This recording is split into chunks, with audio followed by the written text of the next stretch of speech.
Hi అండి. ఇవాళ మా ఇంట్లో నైట్ డిన్నర్ అండి రాయి సంగటి టమాటా పప్పు. ఈరోజు చాలా బాగుంటుందండి.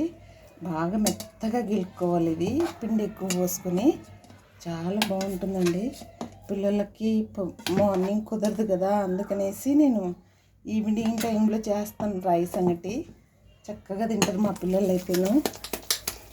మా అమ్మ అయితే చిన్నప్పుడు ఇలా ముద్దలు చేసి మధ్యలో వెన్నపూస పెట్టి ఇట్లా మధ్యలో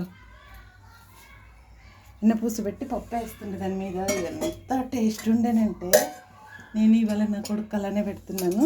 తింటావు కదా, చాలా బాగుంటుంది. ఇది కరిగితే గిన ఎంత మంచి టేస్ట్ వస్తుందంటే వావ్, సూపర్గా ఉంటుంది ఈ పప్పు. అది కరుగుతుంది చూడు, చాలా టేస్ట్ ఉంటుంది. ఇది ఏంటది? వెన్న. చాలా బాగుంటుంది. మీకు తెలియదు కదా.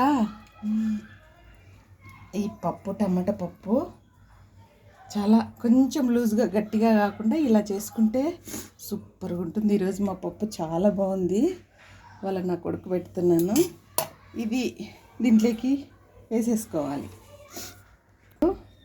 ఇప్పుడు ఇది తీసి అలా వేసేసుకోవాలి. ఇలా వేసుకొని తింటే ఎంత టేస్ట్ ఉంటుందో. లేదంటే ఈ సంగటి మీదకి వేసుకోవచ్చు. ఇలా వేసుకుని కలుపుకొని తింటే ఆహా, ఒక్కసారి టేస్ట్ చూడు ఎలా ఉంది. సూపర్గా ఉంది కదా, చాలా బాగుంటుంది. నాకు చిన్నప్పుడు రోజులు గుర్తొస్తున్నాయిరా. షార్ట్ నచ్చితే లైక్ చేయండి.